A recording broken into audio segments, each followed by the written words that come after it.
오늘 말씀 속에서 예수님은 좀 굉장히 중요한 얘기를 제자들에게 하고 있습니다. 이 이야기는 예수님께서 이 땅에 오신 이후, 예수님께서 30년을 무명생활하시고 3년 반 동안 공생애를 하신 가장 궁극적인 이유인데요. 그것은 바로 십자가였습니다. 이 제자들을 데리고 가서 왜 자기가 십자가를 져야 되는지, 십자가 지신 후에 어떤 일이 일어나는지를 이렇게 이야기를 하고 있는데요. 우리 함께 31절 말씀을 같이 한번 읽어보도록 하겠습니다. 시작. 예수께서 12제자를 대달고 이르시되 보라, 우리가 예루살렘으로 올라가노니 선지자들을 통하여 기록된 모든 것이 인자에게 응하리라. 한마디로 예수님의 모든 사역은 말씀, 그러니까 선지자의 예언이 임하고 완성되는 것이다 라고 할 수 있습니다. 선지자의 예언이라는 것은 바로 메시아의 탄생을 뜻하고, 메시아의 탄생이라는 것은 곧 회복과 구원, 하나님 나라의 완성을 뜻하는 것입니다. 그런데 이 이야기에 대해서 예수님께서는 분명하게 이게 처음이 아니라 3번에 걸쳐서 말씀을 하십니다. 내가 저 예루살렘에 올라가면 바로 거기는 십자가가 있다. 그리고 십자가에서 나는 죽어야 된다. 이것이 하나님께서, 아버지께서 나를 부르시는 이유다 라고 얘기를 했습니다. 그런데 이렇게 똑같은 얘기를 3번이나, 그것도 굉장히 중요하게, 그리고 굉장히 사람들이 앞에서가 아니라 제자들에게만 말씀하시는 이 상황을 제자들은 전혀 이상하게 반응을 하고 있는데, 오늘 34절에 이렇게 이야기를 하고 있습니다. 우리 같이 한번 읽어보도록 하지요. 시작. 제자들이 이것을 하나도 깨닫지 못하였으니 그들이 그 이르신 바를 알지 못하였더라. 지금 제자들은 하나도 깨닫지 못했다고 얘기를 합니다. 예수님이 무슨 말을 하는지 전혀 알지 못했다고 얘기합니다. 그 이유가 무엇입니까? 봤더니 그 말씀이 감추어졌다.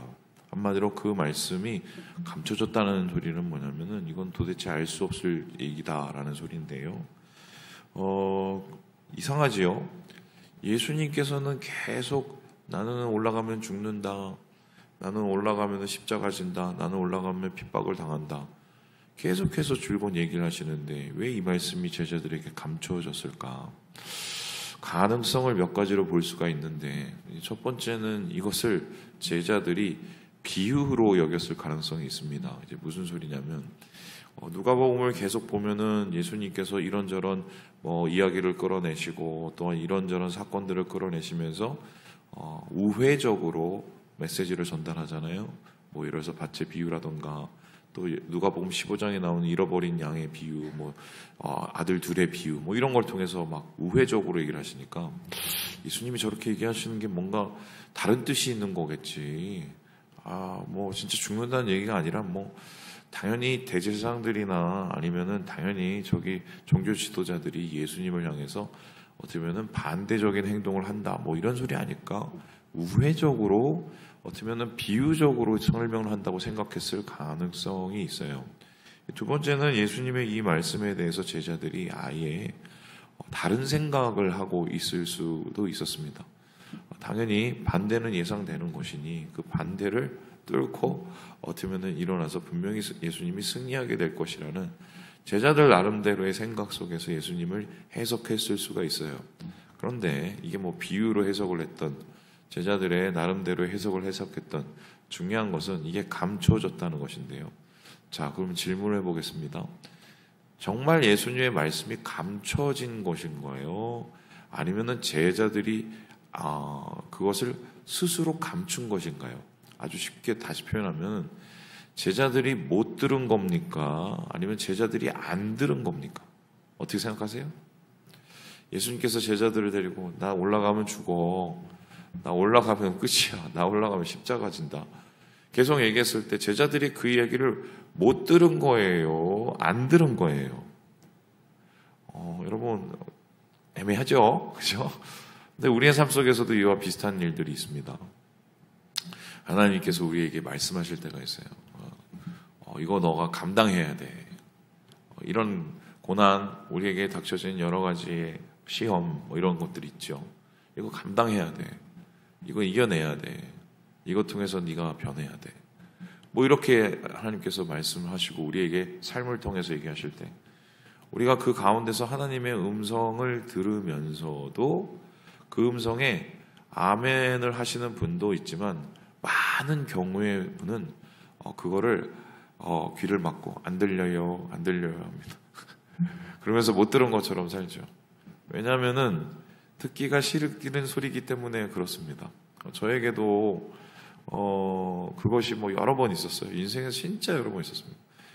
그 시작은 어떻게 보면 저희 집이에요. 저는 어렸을 때부터 태어났을 때부터 어떤 생각을 했냐면 왜 우리 집은 이렇게 평화롭지 못하지? 왜 이렇게 평안하지 않지? 제가 예전에 이제 다른 제 친구 집에 갔더니 그 어머니하고 아버님, 거기 어머님 아버님이 서로 웃으시면서 너무 정답게 얘기를 하시는 거예요. 제가 그걸 보고 깜짝 놀랐습니다. 저렇게 부부가 가까울 수도 있구나. 제가 그때 그걸 진짜 놀랐어요. 그리고 제 또 친구 집에 한 번은 갔더니 그 집에서 제가 처음으로 식빵을 토스트해서 그 위에다가 땅콩 크림을 발라 먹는 걸 봤어요. 저는 그 당시에 뭐 저희 집이 가난했기 때문에 상상도 못하는 거였고 토스트에 땅콩 크림이라는 건 생각도 못했는데 야 세상에 이런 일이 있구나. 그럴 때 그러고 나서 저희 집에 오면은 마음이 참담해지죠. 우리 집은 왜 어머니 아버지가 맨날 싸우셔? 우리 집은 왜 식빵도 없어? 뭐 땅콩잼은 바라지도 않죠. 네, 뭐 이런 것부터 시작을 해서 제가 뭐 군대에 갔을 때도 남들은 그렇게 그냥 편하게 지내는 막 그런 군대들이 있었는데 저는 하필이면 얻어맞고 턱 빠지고 도대체 나는 왜 이거를 그리고 그 후에도 뭐 여러 상황이 있었고요. 목회를 하면서 그걸 제일 많이 겪죠. 아니 남들은 다른 내 친구 목사들은 그냥 띄엄띄엄 다 지나가던데 왜 나는 이런 고초를 당하고 이런 봉변을 당하고 이런 무시를 당하고 왜 그런데 이제 그때마다 분명한 기도를 해보면 메시지가 있었어요. 이걸 제가 겪어야 된다는 메시지가 있고 이걸 통해서 제가 더 성장해야 되고 뭐 더 깎아내야 된다는 분명한 그런 하나님의 이렇게 마음이 있었거든요. 그런데 그렇게 하나님께서 말씀을 제 마음속에 주셔도 받아들이질 않았습니다. 솔직하게 말씀드리면 받아들이고 싶지도 않은 거죠. 왜냐하면 제 마음에 안 드니까요. 우리는 어떻게 보면은 우리 인생 전체를 볼 수 있는 눈이 없어요. 그리고 우리는 부작해봤자 볼 수 있는 게 뭐 한 달 앞을 보나요? 근데 아마 제가 그때 굉장히 막 고난에 있었고 힘들고 어떤 분 때문에 괴로워하고 있었을 때 지금 상황 제가 뭐 담임 목회 한 10년 후에 이 상황을 제가 알았더라면 이 상황의 일을 제가 알았더라면 제가 아마 그때는 참아내야죠. 이겨내야죠. 승리해야죠. 이랬을 거예요. 그런데 그때는 절대 모르죠. 가르쳐줘도 몰라요. 얘기해줘도 몰라요. 왜냐면은 바로 눈앞에 것만 보이고 내 생각 속에 빠져있고 내가 지금 당하는 고난이 제일 크기 때문에 그런 것입니다. 제자들도 마찬가지인데 이거를 절대로 받아들일 수가 없는 거죠. 왜 그렇습니까? 제자들이 예수님을 따라온 거는 그냥 따라온 게 아닙니다. 자기가 하고 있던 거, 가지고 있던 거 다 내려놓고 다 버리고 따라온 거예요. 베드로는 금을 버리고 배 버리고 따랐고 여러분 세리 마태는 자기가 세던 돈을 버리고 예수님을 따랐습니다. 그리고 뭐 이와 비슷한 여러 가지의 사람들도 역시 자기가 하던 일을 모두 내버리고 예수님을 따랐던 사람들이에요. 그렇다면은 어떻게 보면 인생을 걸었어요. 인생을 걸고 예수님을 따르는 일종의 투자를 한 거잖아요. 뭐 좀 심하게 표현하면 도박을 한 거죠. 그런데 이렇게 예수님을 따랐는데 이제는 눈앞에 고지가 다 보입니다. 사람들이 예수님을 이렇게 좋아하고 예수님을 따르고 예수님에 대해서 인기가 점점 높아지면 예수님께서 이제 최종적으로 저 예루살렘에 올라가시면 이제 환영받고 사람들의 환호를 받으면서 왕이 될 것만 생각하고 있는데, 그게 당연히 메시아하고 그게 당연히 하나님이 이루실 이스라엘의 회복이라고 생각을 했는데, 갑자기 예수님이 죽는다고 그러고 핍박받는다고 그러고 내가 채찍질을 당한다고 한다니, 그러면 도대체 이거를 어떻게 받아들일 수가 있었을까요? 그러니 다른 식의 이야기를 꾸며대는 거죠. 이 비유일 거야. 아니야, 이거 다른 방법일 거야. 여러분, 그런데 결국은 예수님을 십자가를 지셔야 되고, 결국은 제자들은 십자가를 지신 예수님을 받아들여야 되는 시간이 되는 거죠. 그러면 이러한 제자들의 모습, 이거 도대체 우리가 어떻게 해석을 해야 될까? 여기에 대해서 예수님께서는 맹인을 고치는 사건을 이렇게 말씀하세요. 아마 누가는 이 당시의 제자들의 이야기를 들으면서 제자들이 자기 자신의 모습을 회개하고 돌이키는 얘기를 들었을 겁니다. 이런 거죠. 그때 예수님께서 그렇게 얘기를 하셨는데 그 얘기를 내가 왜 몰랐지?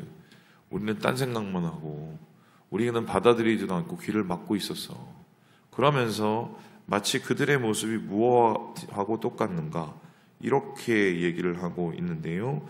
우리 함께 우리 35절의 말씀을 읽어보도록 하겠습니다. 시작. 여리고에 가까이 가셨을 때에 한 맹인이 길가에 앉아 구걸하다가. 맹인이죠, 맹인. 맹인은 볼 수 없는 사람을 뜻합니다. 들을 수는 있는데 볼 수는 없죠. 그런데 마치 이 사람들의 모습이 이 눈은 보이나 영적인 눈은 보이지 않는 이런 맹인과 같았을 거라고 스스로를 이렇게 평가했던 것 같아요. 자, 그렇다면은 고민을 해보죠. 왜 그들은 맹인이 되었을까? 왜 그들은 맹인이 되었을까? 한번 생각을 해볼 때 우리에게도 동일한 얘기를 계속 한번 해보면, 왜 우리는 하나님께서 말씀하시고 하나님께서 보여주신 것을 제대로 받아들이지 못할까? 여러 가지 이유가 있겠지만 제일 그런 것 같아요. 그 제만 봐도 이 똥꼬집이요. 이거가 정말 안 내려놓아집니다. 거기에 이제 자존심까지 결부가 되면 절대로 안 내려놓아집니다.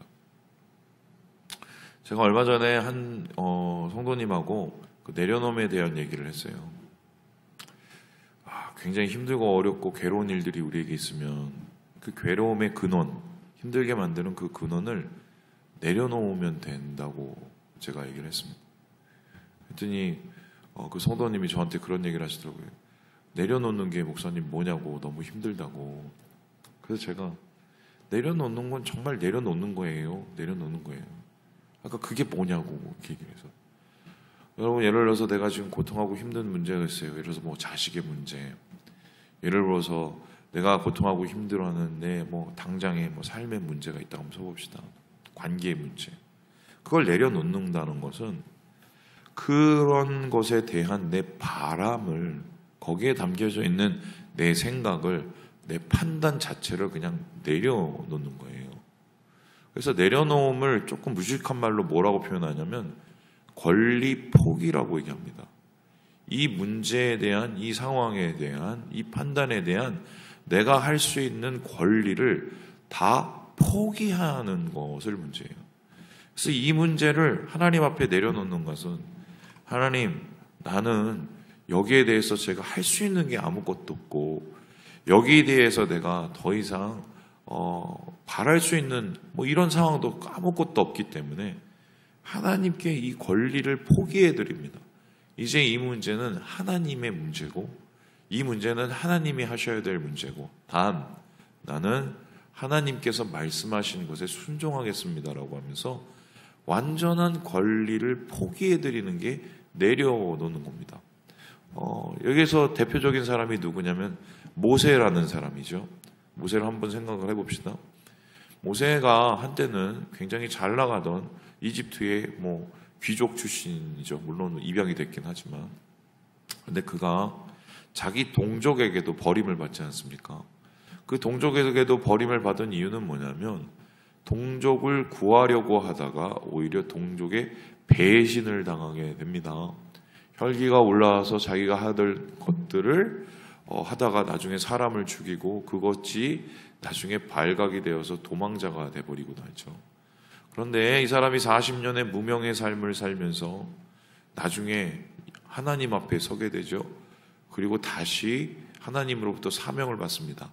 그 사명이라는 것은 무엇이냐면은 이스라엘 백성을 구원하라는 40년 전에 내가 하려고 했던 그거예요.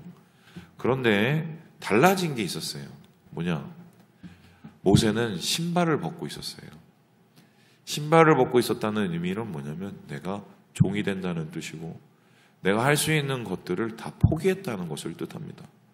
내가 때로 예전에 동족들을 구하려고 심지어 살인까지 저질렀는데 그러한 나의 혈기, 그러한 나의 가지고 있는 모든 것들을 나는 이제 아무것도 할 수 없습니다라고 이제 하나님이 하셔야 되고 이 문제는 하나님께 처분을 맡긴다고 권리를 포기하고 있었어요. 그럴 때 하나님께서는 다시 모세를 들어쓰셔서 모세를 통해서 하나님의 일을 행하게 되시는 거죠. 내려놓음이라는 건 그런 거거든요. 우리의 신발을 벗는 겁니다. 이렇게 얘기했더니 이제 그 성도님이 그렇게 얘기를 하더라고요. 목사님 그렇게 내려놓으면 내가 없어지는 것 같아요 라고 얘기하더라고요. 그래서 제가 뭐라고 했는지 아십니까? 그게 맞는 거라고. 내가 없어져야 된다고. 내가 죽고 누가 살아야 돼요? 예수가 살아야 돼요. 내려놓는 건 그런 거예요. 근데 우리 주변에 있는 대부분의 문제들, 우리 주변에 있는 대부분의 갈등들, 내 삶을 괴롭히는 대부분의 그 모든 것들은 내가 살고 남이 죽어야 되기 때문에 항상 일어나는 일입니다. 그러니까 저 사람도 죽기 싫거든요. 저 사람도 자아가 있고 자존심 있고 똥꼬집이 있는데 그럼 똥꼬집과 똥꼬집이 만나면은 이건 똥판이죠. 될 게 없어요. 그냥 계속 살아있는 사람들의 목소리만 들리고 거기는 예수가 있을 수가 없지요. 바로 제자들도 자기가 생각하는 목표, 자기가 생각하는 꿈, 자기가 생각하는 여러 가지의 계획이 뭐 그대로 있는 상태에서 도대체 이것을 예수님의 말씀을 받아들일 수가 없는, 안 보이는 거예요. 정확하게 표현하면 스스로 눈을 이제 가로막고 안 보고 안 들으려고 하는 게 이게 제자들의 모습이 아니었을까. 근데 놀라운 것은 예수님께서 이 제자들을 향해서 어떻게 보면 간접적인 말씀을 하시는데 오늘 제자들에게 이렇게 이야기를 합니다. 우리 함께 41절의 말씀을 같이 한번 읽어보도록 하겠습니다. 시작. 내게 무엇을 하여 주기를 원하느냐? 이르되 주여 보기를 원하나이다. 이 맹인이 자기를 붙잡고 있는 삶의 장애로부터 벗어날 수 있었던 이유는 예수님께서 고쳐주셨기 때문입니다. 근데 어떻게 예수님께서 이 사람을 고치셨는가? 뭐 갑자기 예수님께서 땅에서 침을 뱉어갖고 막 흙을 일구고 눈에 갖다 붙이셨나요? 여기 그렇게 전혀 나와 있지 않죠. 아니면은 그 당시에 제일 좋은 실로암에 가서 씻어라 이렇게 얘기하지도 않았죠. 여긴 딱 한 가지 물어보셨어요. 네가 보기를 원하냐? 요거 물어본 겁니다. 정말 너희를 괴롭히고 너를 붙잡고 있는 그 문제와 상황으로부터 네가 정말 자유하기를 원하니? 정말 보기를 원하니? 이 질문을 하시죠. 이럴 때에 이 맹인은 정확하게 예수님께 자기의 마음을 표현하죠. 주님, 보기를 원합니다. 보기를 원합니다. 그랬더니 예수님께서 즉각적으로 그에게 말씀하시죠. 41절에 보니까요. 보라, 내 믿음이 너를 구원하였느니라. 결국 이 사람의 눈을 밝힌 것은 예수님의 능력이지만 예수님의 능력이 이 사람의 눈을 밝힐 수 있었던 이유는 이 사람이 무엇이 있기 때문입니까? 믿음이 있었기 때문입니다. 그렇다면 이 믿음이라는 것은 무엇입니까? 보기를 원하는, 나의 이 지긋지긋한 이 인생으로부터 내가 낫기를 원하는, 살기를 원하는 이런 마음으로 예수께 나와서 엎드렸을 때 이 맹인이 눈을 뜨게 되는 것이죠. 어쩌면 제자들도 사실 이 과정이 필요했고요. 결국 베드로는 예수님을 3번 부인한 후에 완전히 바닥으로 떨어져 모든 것을 할 수 없는 걸 인정을 해드리고 눈이 떠졌고요.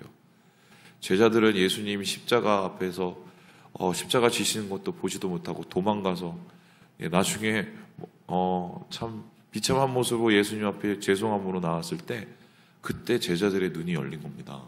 어떻게 보면은 내려놓음을 통해서 예수의 십자가의 능력을 체험하게 된 거고, 그때 비로소 십자가를 지난 부활의 능력이 그들 가운데 나타난 게 바로 오늘 말씀의 결론이라고 할 수가 있겠습니다. 자, 그렇다면은 오늘 이야기를 통해서 우리가 배워야 될 교훈, 남겨야 될 마음의 교훈은 무엇인가? 제가 살아보니까 물론 뭐 많이 산 것도 아닌데요, 그런 것 같아요. 내려놓는다 기도도 하고 몸부림도 치고 그러면 좀 괜찮아지다가 좀 지나면 또 똑같아요. 예. 그래서 이것 때문에 상당히 고민을 많이 한 적이 있었습니다. 아니, 내가 분명히 그때 이거 기도하고 이게 해결이 되는 줄 알았는데 왜 또 이래? 그래서 그때 알게 된 사실이, 이거 매일 내려놔야 되는구나. 이게 우리 인간의 본능은 이게 관성이 있어갖고요, 자꾸 우리가 우리 뜻대로 가려는 쪽으로 자꾸 나도 모르게 가거든요. 그래서 저는 그렇게 표현을 하는데, 물길을 거슬러 오르는 연어처럼 살아야 돼요, 예수 믿는 사람은. 안 그러면 떠내려가요, 가만히 앉았으면. 그래서 하나님 앞에 매일매일 우리가 기도가 필요한 이유가, 하나님 내려놓습니다. 하나님 오늘도 내려놓습니다. 주님 행하십시오.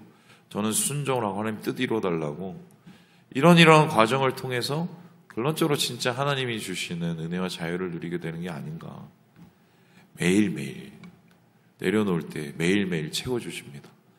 주님께서 주시는 이 은혜를 누리시고 오늘 하루도 주님과 함께 승리하시는 우리 모든 형제 자매들 되시길 주님의 이름으로 축원합니다.